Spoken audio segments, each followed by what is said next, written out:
नमस्कार मित्रों, स्वागत है एक बार फिर से आपका अपने चैनल जेवी डिवोशनल में। पिछले एपिसोड में हम लोगों ने देखा कि किस प्रकार से तटिक ने कुलदेव शेषनाग को देख करके मिथिला से यथाशीघ्र लंका के लिए प्रस्थान कर गया और वहां लंकेश से जाके मिले तो लंकेश ने अपना दशानन अवतार दिखाया और एक खड्ग हाथ में ले लिया है। अब जो इतने दिनों से रुका हुआ था वो अब पूरा हो जाएगा, क्योंकि वो इंतजार में थे कि खुशखबरी आएगी, लेकिन ये तो दुखखबरी में बदल गई। फिलहाल अब तटिक मरने वाले हैं, ऐसा लगता है। अब देखते हैं, हो सकता है दया याचिका, कुछ दान धर्म हो जाए कि हाँ दोबारा अवसर दे दो साहब, कर लेंगे इस बार नौकरी पक्का हम कर लेंगे। हो सकता है ऐसा कुछ करें। और मिथिला में चारों भाइयों का कैंप लगने वाला है और चारों बहनें प्रभावित होने वाली हैं, क्योंकि दो तो हो चुकी, दो बाकी हैं। धीरे धीरे प्रेम कहानी अलग अलग दिखाई जाएगी, देखने में बड़ा रुचि आने वाली है। तो शुरू करते हैं एपिसोड 66 पार्ट 2।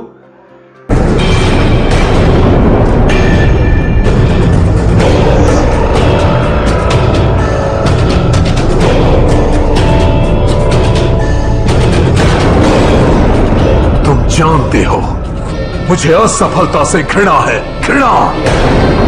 महाराज, माता कैकशी ने आपसे भेंट करने की इच्छा प्रकट की है।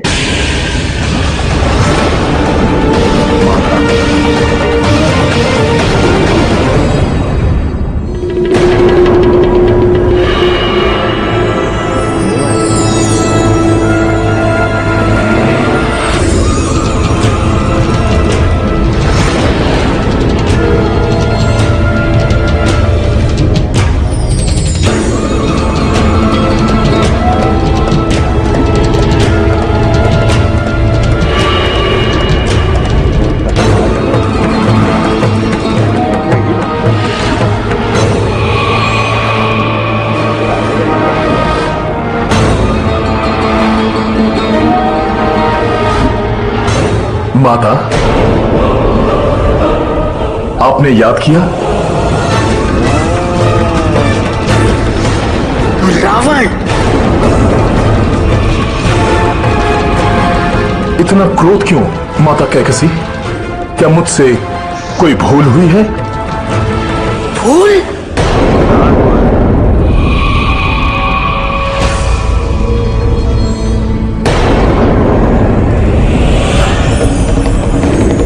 हमने तुम्हें जन्म एक उद्देश्य की पूर्ति हेतु दिया था,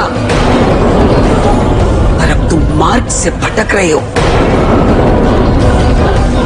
और तुम्हारी मां होने के नाते हमारा दायित्व है तुम्हें मार्ग पर लाना। पर मैंने ऐसा क्या किया है मां? मिथिला में जो भी हुआ उस घटना को भूल जाओ। मिथिला जैसे तुच्छ राज्य को इतना महत्व दोगे तो तीनों लोगों पर अपना आधिपत्य कैसे स्थापित करोगे तुम? मैं सब कुछ भूल सकता हूं मां, किंतु अपना अपमान नहीं।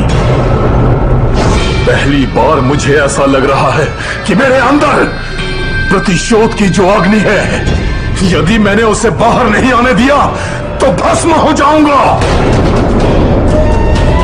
यदि मैंने मिथिला जैसे तुच्छ राज्य का अपमान का उत्तर नहीं दिया तो सभी मुझसे भयभीत होना छोड़ देंगे।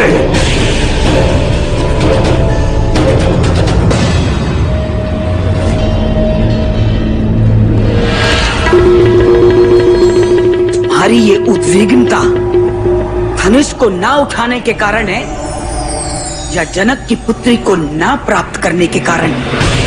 जनक पुत्री? सुना है अति सुंदर है वो, अपने रूप से सबको मोह लेती है। तुम्हारी मां हैं हम, भली भांति समझते हैं तुम्हें। सुंदर स्त्रियां दुर्बल बना देती हैं तुम्हें, परंतु अपनी तांत्रिक शक्ति से हम देख रहे हैं कि तुम्हारे सर पर काल की छाया मंडरा रही है, और वो भी एक स्त्री के रूप में। स्त्री? काल की छाया? कौन है वो और वो कहां है? प्रयास कर रहे हैं उस तक पहुंचने का। चिंता मत करिए मां, मैं पता कर लूंगा। क्योंकि वो जहां कहीं भी होगी उसे मेरे हाथों मृत्यु को प्राप्त होना ही होगा।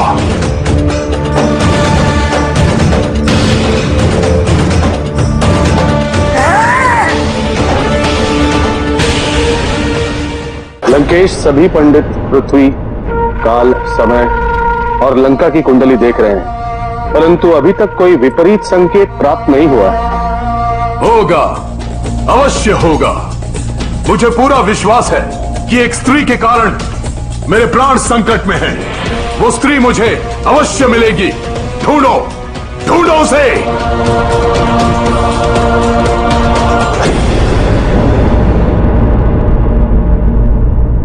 असंभव, ये कैसे हो सकता है?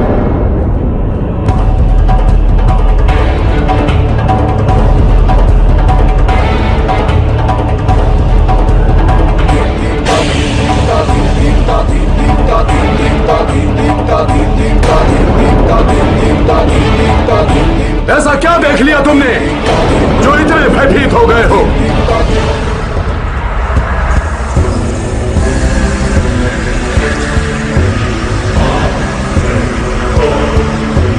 स्वाति नक्षत्र, तीसरा पहर, हिमालय की तलहटी।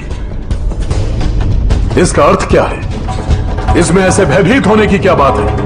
हे लंकेश, हमारे ग्रह नक्षत्रों के माध्यम से इतना ही पता चलता है। स्वाति नक्षत्र के तीसरे पहर में कोई ऐसी घटना हुई थी जिसका संबंध आपकी मृत्यु से। इस घड़ी में तो मैं इंद्र को दंड देने के लिए आकाश मार्ग से जा रहा था।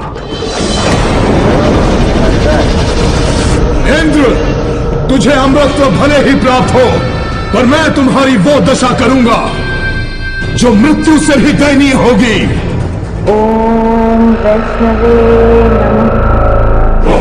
ओम वैष्णवे नमः। ये मधुर स्वर, जिसकी वाणी इतनी सुंदर है, वो देखने में कितनी सुंदर होगी। ओम वैष्णवे नमः। ओम वैष्णवे नमः। ओम विष्णवे नमः। ओम वैष्णवे नमः। ओम विष्णवे नमः। सुंदर स्त्रियां तपस्या में अपना जीवन व्यर्थ ही क्यों करती हैं? कदाचित मुझे देखते ही सारे तप भूलकर मेरे चरणों में गिर पड़ेगी और मैं इसे अपने साथ लंका ले जाऊंगा। ओम वैष्णवे नमः। ओम वैष्णवे नमः। ओम विष्णवे नमः। ओम विष्णवे नमः। ओम विष्णवे नमः। ओम विष्णवे नमः। ओम विष्णवे नमः।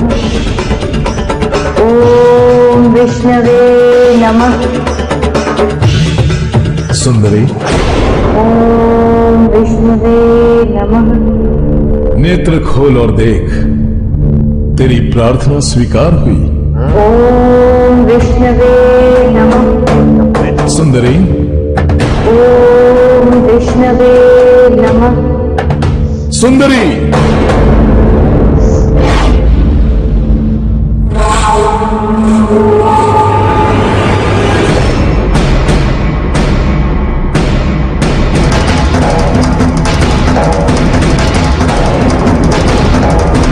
आज तक सब मुझ पर मोहित हुए, आज पहली बार रावण किसी पर मोहित हुआ। इसे अपना सौभाग्य समझो। तेरा स्थान इन पर्वतों में नहीं, मेरी स्वर्ण नगरी में है। विवाह करूंगा तुझसे।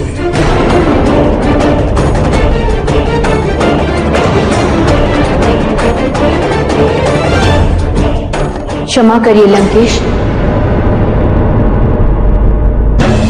मैंने भगवान विष्णु को अपना पति माना है और उन्हें प्राप्त करने के लिए ही तप कर रही थी। आपने मेरा तप खंडित करके उचित नहीं किया।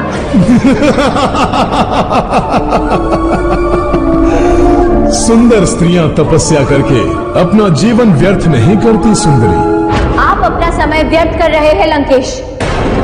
सुंदरी, यदि तुमने मेरी बात नहीं मानी तो मुझे बल का प्रयोग करना पड़ेगा। मेरे समीप आने का अपराध मत करना।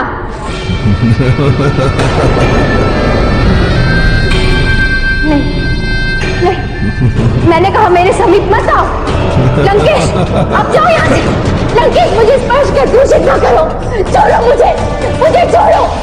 छोड़ो लंकेश, लंकेश छोड़ दो, छोड़ दो ना। सर, आपके टायरों के निशान वो कैलाश पे कहीं मिले, तो हमें लगता है इस नक्षत्र में, स्वाति नक्षत्र के तीसरे पहर में कुछ हुआ होगा।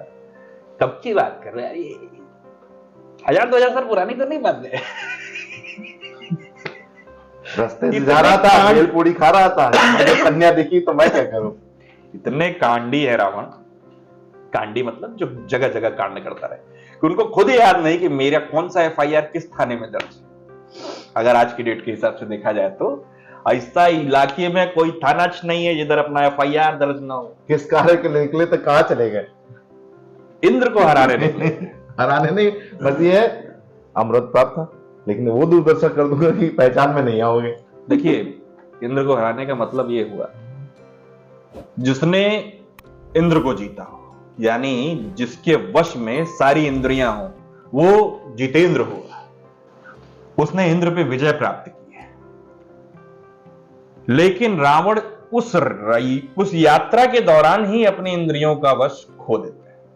कितना सही दिखाया है कि उस यात्रा के दौरान ही रावण ने अपना जो इंद्रियों पे कंट्रोल था वो खो दिया। तो कहां से वो इंद्र को हरा पाएंगे? इसीलिए इंद्र को हराने वाला उनका पुत्र पैदा हुआ, जिसे कहा गया इंद्रजीत। अच्छा, इन प्रकरणों को छोड़ते हैं, ये तो आखिरी बात के प्रकरण है। फिलहाल अभी देखते हैं किस प्रकार से तटिक की मृत्यु टल गई। बहुत टल गई। मतलब हमें अंदाजा नहीं था कि तटिक बच जाएंगे, हमको तो लगा कि आज काम खत्म। एक नया बिल्डअप दिया गया उनके माता, और लंकेश भी उनसे भयभीत होते हैं। ये अच्छा दिखा गया, ये डर हमें अच्छा लगा।